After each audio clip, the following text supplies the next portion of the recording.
우리 주제표 캠페인 같이 하겠습니다. 복음의 사람 예배자로 살게 하소서. 우리는 가정의 예배자입니다. 우리는 영적 예배자입니다. 우리는 삶의 예배자입니다. 아멘. 이번 주 묵상 말씀 요한계시록 21장 2절 우리 세 번 같이 하겠습니다. 또 내가 보매 거룩한 성 새 예루살렘이 하나님께로부터 하늘에서 내려오니 그 준비한 것이 신부가 남편을 위하여 단장한 것 같더라. 또 내가 보매 거룩한 성 새 예루살렘이 하나님께로부터 하늘에서 내려오니 그 준비한 것이 신부가 남편을 위하여 단장한 것 같더라. 또 내가 보매 거룩한 성 새 예루살렘이 하나님께로부터 하늘에서 내려오니 그 준비한 것이 신부가 남편을 위하여 단장한 것 같더라. 아멘. 하나님께서 오늘 우리에게 주시는 말씀은 열왕기상 2장 1절에서 12절까지의 말씀입니다. 자, 오늘 본문을 통해서 다윗의 유언이란 제목으로 말씀의 은혜를 같이 나누겠습니다. 여러분, 자살하려고 하는 독수리 이야기가 있습니다. 날개를 심하게 다쳐서 더 이상 높이 나를 수 없는, 그래서 이제 절망한 독수리가 벼랑 위에서 깊은 생각에 잠겨 있습니다. 몇 번이나 하늘을 높이 날아보려고 했지만은 다친 날개 때문에 그럴 수가 없습니다. 그래서 생각을 합니다. 독수리가 높이 날 수 없다는 것은 이제는 살아갈 가치가 없다는 것이다. 그러면서 이제 벼랑 밑으로 뛰어내리려고 그렇게 준비하고 있는데 그 순간 그 모습을 본 대장 독수리가 재빠르게 와서 물었습니다. 형제여, 왜 어리석은 일을 하려고 하느냐? 그러니까 이 독수리가 힘없이 대답합니다. 우리는 평범한 새가 아니라 하늘의 제왕인 독수리지 않습니까? 그런데 이제 가장 낮게 나는 새가 돼버렸습니다. 이렇게 사느니 차라리 죽는 게 낫습니다. 그때 이 대장 독수리가 이 독수리를 향해서 날개를 활짝 폈습니다. 그랬더니 몸 안에 여기저기 상처가 많이 나 있었습니다. 솔가지에 찢긴 자국도 있고 다른 독수리에게 핥힌 자국도 있고 수많은 상처로 얼룩져 있었습니다. 나를 봐라. 내 온몸도 이렇게 상처투성이다. 상처 없는 독수리가 어디 있겠냐. 그래서 자살하려고 했던 독수리는 대장 독수리의 말에 고개를 푹 숙였습니다. 그러자 대장 독수리가 또 말을 이어갔습니다. 이것은 나의 몸에 새겨진 상처일 뿐이지만 나의 마음엔 더 수많은 상처 자국이 새겨져 있다. 그 상처 자국에도 불구하고 다시 일어났다. 상처 없는 독수리는 이 세상에 태어나자마자 죽은 독수리밖에 없다. 여러분, 이런 얘기가 있습니다. 여러분, 이 세상에 상처받지 않고 우리가 무언가를 성취할 수 있는 것은 없습니다. 그런 사람도 없습니다. 여러분, 우리가 상처받지 않는 삶, 안전한 삶이 인생의 목적이고 목표이면 아무런 일도 할 수가 없습니다. 배는 항구에 정박하여 안전하게 있으려는 것이 또 만들어진 목적이 아니라 목적지를 향해서 험한 파도를 뚫고 나가는 목적지를 향해서 가는 것이 그것이 만들어진 이유이죠. 여러분, 우리가 나만 힘들고 남들은 다 편한 것 같지만 그러나 다 얘기해 보면 다른 분들의 그 웃음 뒤에도 다들 말 못할 아픔이 있고 눈물 흘릴 일들이 다 있습니다. 다윗 왕도 마찬가지입니다. 흔히 우리는 다윗의 영광과 또 그의 권력, 그의 성공 스토리 이런 것만을 우리가 생각하지만 다윗은 상처 많은 이런 대장 독수리처럼 많은 아픔과 또 마음의 상처가 있었습니다. 오늘 우리가 읽은 본문은 다윗이 솔로몬에게 남기는 유언의 내용인데 이 안에는 그 다윗이 평생 살아온 그의 믿음과 또 인생의 생채기를 우리가 엿볼 수가 있습니다. 그래서 우리가 이 하나님의 말씀 그리고 또 역사서에는 이런 사람들의 이야기가 있고 또 하나님의 마음과 역사가 있고 또 이 가운데서 우리가 들어야 될 하나님의 메시지가 있습니다. 오늘 이것이 저와 여러분들을 향한 하나님의 음성이 되고 메시지가 될 수 있기를 축복합니다. 자, 오늘 본문의 1절에서 4절까지 말씀을 우리 같이 읽겠습니다.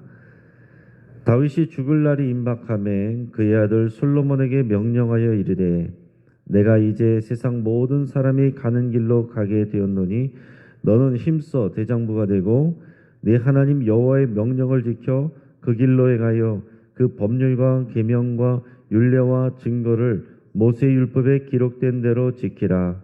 그리하면 내가 무엇을 하든지 어디로 가든지 형통할지라. 여호와께서 내 일에 대하여 말씀하시기를 만일 내 자손들이 그들의 길을 삼가 마음을 다하고 성품을 다하여 진실이 내 앞에서 행하면 이스라엘 왕위에 오를 사람이 내게서 끊어지지 아니하리라 하신 말씀을 확실히 이루게 하시리라. 아멘. 저기서 보면 다윗은 성경에 기록되어 있는 위대한 그런 신앙의 위인입니다. 하지만 이 다윗도 나이가 들고 나이가 드니까 병도 들고 그리고 또 죽음도 맞이하게 됩니다. 다윗도 평범한 인간이에요. 여러분, 이런 생로병사의 원리는 하나님께서 이 땅의 모든 인생과 자연 만물에게 주신 창조의 원리입니다. 우리의 인생은 유한합니다. 우리의 인생의 유한함을 빨리 깨닫고 영원한 하나님의 약속을 소망해야지 이 땅의 유한함 때문에 힘들어하고 어려워하고 남들하고 비교하고 그러면서 상처받는 것, 이 땅에 유한한 것을 어떻게든 더 늘려보려고 하는 것, 그건 어리석은 일입니다. 영원한 하나님의 약속과 하나님의 나라를 꿈꾸고 소망해야 됩니다. 그 믿음과 소망이 오늘을 살아가는 힘이 되고 이유가 되어야 돼요. 다윗은 하나님의 말씀을 잘 지켜 행하라 이렇게 솔로몬에게 당부하고 있습니다. 지금 여러 가지 이야기들을 할 수 있지만은 하나님과의 관계에 대해서 지금 먼저 당부를 하고 있어요. 뭐 이렇게 저렇게 정치, 외교 또 여러 가지 일들 돌봐야 될 일도 많지만 그러나 하나님 앞에 하나님의 말씀에 순종해서 진실하게 우리 성품을 다하여 행할 때 하나님께서 책임지신다. 하나님께서 모든 것을 평안하게 하신다. 이 땅에 하나님이 평화를 주신다. 이렇게 얘기를 하고 있습니다. 하나님이 이스라엘에게 주신 율법에는 하나님을 대하는 신앙의 행동들이 있고 이웃들을 대하는 윤리가 있습니다. 그리고 그 외에도 다윗에게 주신 이 다윗 언약, 너의 왕위를 영원토록 내가 이루어가리라. 인간의 역사적으로는 왕권이 끊어졌습니다. 그러나 다윗의 후손으로 오신 예수 그리스도가 오셔서 우리의 왕이 되셔서 영원한 하나님의 나라의 왕이 되셨어요. 그래서 하나님의 약속은 이루어졌습니다. 다윗은 하나님의 말씀을 그의 평생의 삶을 통해서 잘 지켰습니다. 여러분, 종교 생활만 잘했다는 그런 뜻이 아닙니다. 이 믿음은 그의 모든 평생의 모든 순간순간 다 연결이 돼 있는 것입니다. 우리가 주일이나 어떤 공예배 때만 나와서 열심히 하고 나머지는 내 삶을 살고 내 식으로 살고 내 가치관대로 살고 내 자존심대로 살고 그런 부분적인 삶이 아니었다는 것입니다. 모든 삶 가운데 살아계신 하나님이 나를 다스리시는 이 믿음을 가지고 내 힘을 다해서 내 성품을 다해서 진실하게 하나님 앞에서 행했다는 거예요. 하나님이 나의 진짜 주인이시고 이 온 땅을 다스리시는 진짜 왕이십니다. 이 믿음의 고백이 다윗에게 있었기 때문에 하나님께서 다윗에게 너의 왕위를 영원토록 하겠다. 이런 다윗 언약을 주신 겁니다. 그 예가 어떤 것이겠어요? 그 사울왕에게 한참 쫓겨다니는 도망자 신세일 때 그의 손으로 직접 사울왕을 처치할 수 있는 2번의 기회가 있었습니다. 그 주변의 신하들은 이 기회를 놓치면 안 됩니다. 지금 이 기회를 놓치면 우리는 평생 도망자로 살아야 됩니다. 그게 인간적인 생각이죠. 그러나 다윗은 그 기회를 스스로 포기했습니다. 왜 그랬습니까? 비록 자기 자신을 괴롭히는 그런 나쁜 상관이었지만 자신의 손으로 복수하지 않고 하나님의 손에 맡겼습니다. 왜요? 하나님께서 세우신 왕이기 때문에. 비록 그가 지금 악하지만, 그렇지만 하나님께서 세우셨기 때문에 내 손으로 하나님이 세우신 사람을 처단할 수가 없다. 이게 믿음인 거예요. 정치적인 판단이 아니라 믿음의 판단 때문에 이런 정치적인 이익을 포기하고 하나님의 손에 맡긴 것입니다. 인간적인 방법으로 볼 때, 정치적인 정략적인 방법으로 볼 때는 아주 어리석은 일입니다. 기회를 놓치는 일이에요. 그 이후로 사울 왕에게 또다시 배신당했고 계속해서 다윗은 도망 다녀야 됐습니다. 그 옆에 있는 사람들은 뭐라고 그랬겠어요? 그거 보십시오. 기회가 왔을 때 처리했어야 됩니다. 그 기회를 왕이 스스로 놓친 겁니다. 다 당신이 책임져야 됩니다. 그러나 이 모든 일은 하나님이 책임지십니다.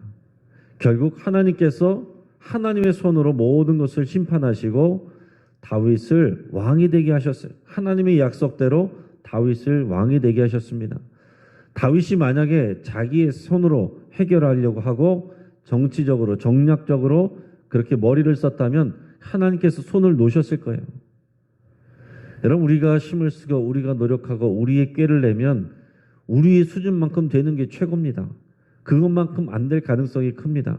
그러나 하나님의 손에 맡기고 하나님 앞에 진실하게 대하고 정직하게 일하면 하나님께서 책임지시고 하나님의 수준만큼 결과를 주시는 거예요. 그 증거가 다윗의 삶입니다. 그것을 경험했기 때문에 다윗은 이 인생의 비밀, 이 신앙의 원리를 다윗이 그 아들 솔로몬에게 지금 당부하고 있는 겁니다. 여러분, 믿음으로 손해를 보는 것은 절대로 손해가 아닙니다. 믿음으로 손해를 봐야 하나님께서 일하시고 역사하세요. 손해보지 않으려고 하고 상처받지 않으려고 그러면 하나님이 역사하시기 어렵습니다. 내가 손해보려고 하지 않고 상처받지 않으려고 하면 믿음의 길을 가지 않고 사명의 길을 가지 않게 되고, 그럼 하나님이 일하실 수 없는 거죠. 내 생각대로 말하고 행동하면 당장에는 얻을 것이 뭐 있겠죠. 그러나 그것은 작습니다. 그러나 하나님의 뜻대로 순종하면 우리가 만들어낼 수 없는 30배, 60배, 100배의 엄청난 결과를 하나님께서 만들어내십니다. 이 땅에서 다 못 받은 것은 하나님 나라에서 더 큰 상급으로 갚아주십니다. 이것이 우리의 진짜 천국 소망이고 믿음이어야 돼요. 이것이 바로 다윗이 아들 솔로몬에게 물려주기 원했던 그런 신앙입니다. 그리고 바로 우리가 따라가야 될 그런 믿음이고 소망입니다. 자, 이제 다윗이 솔로몬에게 특별히 부탁하는 세 사람이 있습니다. 유언할 때 특별히 언급하는 사람이라고 한다면 그의 삶 속에서 특별한 관계가 있고 특별한 어떤 일이 있었겠죠. 그 특별한 기억과 감정을 남긴 사람들 3명을 얘기를 합니다. 그것은 좋은 것일 수도 있고 나쁜 것일 수도 있습니다. 그 세 사람은 누구냐면은 다윗의 군대 장관이었던 요압, 그리고 압살롬이 반역을 일으켰을 때 자신을 도와줬던 바르실레, 그리고 그때 자신을 모욕했던 시므이, 이 3명입니다. 이 3명에 대해서 지금 나는 이제 끝나지만 왕으로서 솔로몬에게 짐이 될 수도 있고 힘이 될 수도 있는 그 사람들에 대해서 특별히 당부를 남기는 거예요. 자, 요압은 어떤 사람이냐면 자신의 군대 장관이었습니다. 그리고 이제 개국공신이라고 할 수 있어요. 그리고 요압은 다윗의 외족합니다. 자기의 누나인 스루야의 아들이에요. 자, 요압은 다윗이 어려울 때 큰 힘이 되었던 개국공신이 되기도 했습니다. 여러분, 기본적으로 내 친척이 일단 믿을 수 있을 만한 사람이잖아요. 그런데 내 친척 되는 사람이 힘을 얻고 내 통제를 벗어나면 참 처리하기가 어렵습니다. 요압이 그런 사람이었어요. 비록 어려울 때 다윗에게 힘이 되고 도움이 되는 그런 믿을 만한 사람이었는데 내 조카니까 얼마나 더 믿을 만한 사람이었겠습니까? 그런데 요압이 힘을 얻으니까 통제가 안 되는 거예요. 다윗의 말을 듣지 않습니다. 다윗에게 허락받지 않고 자기 마음대로 행동을 하게 되는 것입니다. 그러니까 점점점 다윗에게 이 요압의 존재는 참 마음에 또 그의 왕위를 이끌어가는 데 있어서 짐이 되고 부담이 됐던 것이에요. 여기에 언급되진 않았지만은 특히 압살롬 반역 때 다윗은 요압이 그를 살려주기를 바라는 마음이 있었습니다. 어떻게든 자기 아들이기 때문에 미워도 용서하고 싶은 마음이 있었는데 요압은 그저 자신의 정치적인 입장만 가지고서 압살롬을 바로 죽여버렸어요. 그게 다윗에게는 정말 지울 수 없는 큰 슬픔과 아픔이 되는 것입니다. 그런데도 슬퍼할 수도 없어요. 이 요압이 백성들 앞에서 이 군사들 앞에서 왕을 위해서 애쓴 신하들 앞에서 이 반역자인 압살롬이 죽었다고 왕이 울면 되겠습니까? 다윗이 눈물을 삼켰습니다. 그 일이 얼마나 아픔이 됐겠어요? 근데 여기는 기록되지 않지만 그게 밑에 깔려 있을 겁니다. 그러면서 여기서 언급되는 두 사건을 얘기하는데 아브넬과 아마사에 대한 사건입니다. 이 아브넬과 아마사도 다 군사령관들 출신입니다. 이 아브넬은 사울 왕의 편에 서 있던 그런 군사령관이었어요. 군대 장관이었습니다. 그런데 나중에 다윗에게로 전향해 왔습니다. 근데 요압은 개인적인 복수심이 있어요. 그 갈등하고 서로 대결하고 있을 때에 그 아브넬이 자신의 동생을 죽였기 때문에 개인적인 복수심이 있었습니다. 근데 지금은 정적이었다가 다윗에게로 왔으니까 같이 이제 동료가 돼야 되는데 개인적인 욕심으로 아브넬을 죽여버립니다. 자, 이 일은 다윗에게 큰 위기가 됐어요. 왜냐하면 지금 다윗이 온 이스라엘의 왕이 되고 다스려야 되는데 사울 왕의 이 신복을 다윗이 죽였다는 그런 오해를 다윗이 받게 된 것입니다. 요압 때문에. 이건 정치적인 위기가 되는 거예요. 그래서 다윗은 이 아브넬의 장례를 위해서 무덤까지 상여를 쫓아가면서 일부러 더 크게 울었습니다. 그리고 그를 위해서 애가를 지어서 부르기도 했습니다. 그래서 간신히 그런 위기를, 정치적인 위기를 넘어가게 됩니다. 그 요압 때문에. 그리고 아마사는 또 다윗의 조카이자 요압의 사촌이었습니다. 근데 압살롬 반역 때 압살롬 편에 섰던 군사령관이었어요. 근데 이후에 다시 다윗에게 신임을 받고 아마사가 요압 대신 군대 장관이 됐습니다. 그러니까 요압의 입장에서 보면은 아마사는 자기를 밀어낸 사람이죠. 젊은 군대 장관, 자기는 밀려난 군대 장관, 힘을 다 잃어버렸습니다. 그랬더니 그 자신이 밀려난 분노와 질투심에 눈이 멀어서 요압이 아마사도 죽여버려요. 그리고 결국에는 자기가 다시 군대 장관이 돼 있습니다. 다윗이 표현을 할 때 요압은 태평시대의 전쟁의 피를 그의 허리띠와 신발에 묻혔다. 그렇게 표현하고 있습니다. 여러분, 장군의 칼에 피가 묻는 것은 당연한 일이지만 허리띠와 신발에 묻었다. 이것은 불의한 살인을 저질렀다는 거예요. 불의한 그런 일들을 행했다는 것입니다. 적들하고 싸운 것이 아니고 내부의 칼질을 한 것입니다. 그렇기 때문에 이 요압은 다윗에게 있어서 애증의 존재입니다. 이제 다윗이 왕위를 내려놓고 솔로몬이 왕이 됐을 때 요압이 그대로 있으면 솔로몬이 왕으로서 마음껏 통치할 수가 없는 것을 뻔히 알기 때문에 요압에 대해서 특별히 조심하도록 경계를 합니다.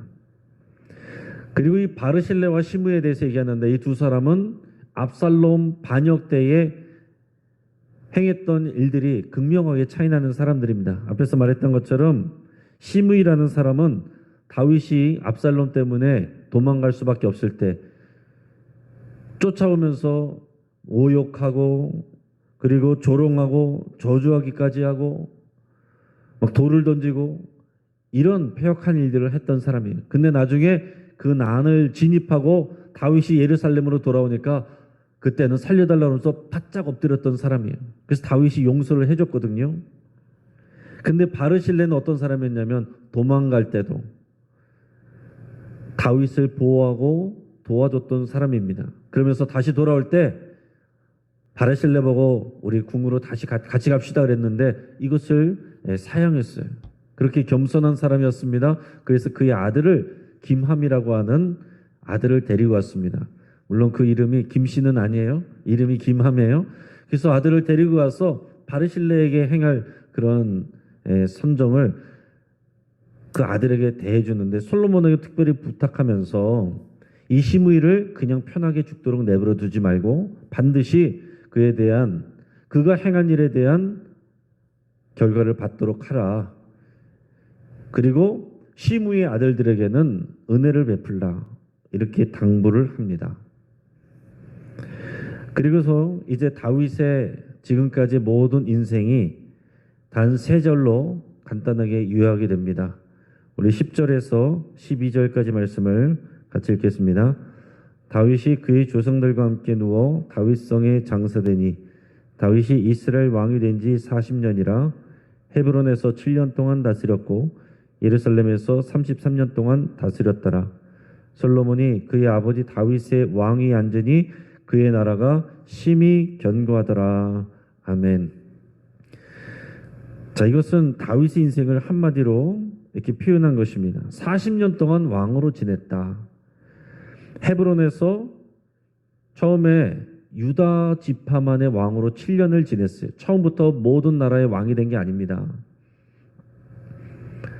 다른 지파들은 다윗을 처음에 왕으로 인정하지 않았습니다. 그렇게 7년을 지내고 나서 그 후에 온 이스라엘의 왕으로 다시 기름 부음을 받고 33년을 통치를 했어요. 그리고 40년 후에 솔로몬이 드디어 왕의 자리를 이어받게 되고 나라가 심히 견고하였다. 이렇게 말하고 있습니다. 자, 이것은 다윗에게 주신 하나님의 언약이 신실하게 이루어지고 있음을 보여주는 것입니다. 여러분, 이 기록을 통해서 우리는 다윗만 볼 수 있지만 이 나라를 심히 견고하게 하고 평화를 준 것은 하나님이세요. 하나님께서 다윗에게 주신 약속을 그대로 이루셨다는 뜻입니다. 나라가 견고했다라는 말은 하나님께서 그 나라에 평화를 주시고 그 평화가 견고하게 하였다라는 그런 뜻입니다. 예루살렘은 살렘, 샬롬. 이 샬롬의 도시, 평화의 도시라는 뜻이고요. 솔로몬의 이름은 하나님이 주신 이름인데 솔로몬, 살롬, 이게 살롬에서 온 평화라는 뜻입니다. 그러니까 하나님께서 내가 이 아들을 통해서 너의 나라에 평화를 주겠다. 이 도시에 평화를 주겠다. 여러분, 이 샬롬이란 말, 이 평화라는 말은 모든 것이 하나님의 뜻 안에서 이루어지고 있어서 우리를 안전하게 지켜주시고 있다는 그런 의미입니다. 왕에게는 그 왕권의 안정, 가난한 사람에게는 부유함을, 병든 사람에게는 치유와 회복을, 이 모든 것이 주의 뜻 안에서 보장되고 부어지는 것이 샬롬의 상태입니다. 그러니까 오늘 이 간단한 말에는 하나님께서 일하고 있다는 것을 우리가 볼 수 있어야 돼요. 이제 말씀을 정리합니다. 상처 없는 성공은 없습니다. 상처를 두려워하면 전진할 수도 없고 하나님께 순종할 수도 없어요. 하나님이 주시는 약속을 소망하며 순종할 때 우리는 상처를 뛰어넘을 수 있습니다. 나라의 흥망성쇠의 비결은 왕의 신앙입니다. 왕이 진정한 왕 되신 하나님께 전적으로 순종하면 하나님께서 그 나라에 하나님의 평화, 샬롬을 주십니다. 그만큼 어느 공동체든지 리더가 중요하고 리더의 믿음이 중요하다는 것입니다. 여러분들이 여러분의 가정에서 이런 믿음의 리더가 되고 교회와 삶의 자리에서 이런 믿음의 리더가 돼서 여러분들 있는 모든 것에 하나님의 샬롬이 견고하게 임하기를 축복합니다. 다윗 주변에는 근심이 되는 사람도 있었고 상처를 주는 사람도 있었고 또 고마운 사람, 힘이 되는 사람도 있었어요. 다윗은 근심케 하는 사람을 품었습니다. 상처 주는 사람을 용서했어요. 그리고 고마운 사람의 은혜는 잊지 않았습니다. 내게 잘해주는 사람만 품으면 하나님의 역사가 일어나지 않습니다. 하나님의 평화가 깨지는 거예요. 나를 힘들게 하고 근심하게 하고 상처를 준 사람을 주의 이름으로 용서하고 품어야 하나님의 샬롬이 임합니다. 이것을 누리고 경험하는 저와 여러분 되기를, 우리 교회와 가정과 여러분의 삶의 자리 되기를 주의 이름으로 축복합니다. 같이 한번 기도하겠습니다.